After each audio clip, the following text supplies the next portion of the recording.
ఆయన ఇచ్చి 15,000 మనకు సంవత్సరం అంతా తినలేం కదా. మహా అయితే ఒక 2 నెలలు 3 నెలలు వస్తాయేమో, ఒక 2 నెలలు నెల.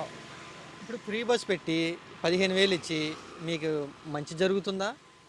మనకు మంచి ఎలా జరుగుతుందండి? ఆటో తోలుకునే వాళ్ళు మనకు మంచి జరగదండి. ఎలా జరుగుతుందండి? ప్యాసింజర్లు ఎక్కితేనే కదా మనకు పొట్టగడిచేది.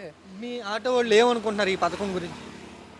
ఆటో వాళ్ళు అనుకున్నది మనకు తెలియదు కానీ అట్ల కోసం ఎవరేమనుకుంటున్నారు. మరి నాకు మాత్రం ఇల్లు గడుపుతానికి ఇంట్లో చూసుకుంటానికి మెయింటెనెన్స్లు వాటికి చాలా కష్టంగా ఉంటుంది, భారంగా ఉంటుంది నాకు. అదే ఈ ఫ్రీ బస్ గురించి మీ ఆటో తోలే వాళ్ళు ఏమనుకుంటున్నారు?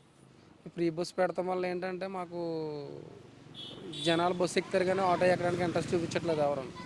రోజుకి 800 సంపాదించి కూడా రోజుకి 100 రూపాయలు సంపాదించే ఇల్లు గడుపుకుంటానికి కూడా కష్టంగా ఉంటుంది. అందరూ ఆలోచనలు అయ్యే, ప్రతి ఒక్కరు ఆలోచనలు అయ్యే. ఇప్పుడు 15,000 చంద్రబాబు నాయుడు వేసినా కూడా ఈ 15,000 ఎవరికి సరిపోవండి.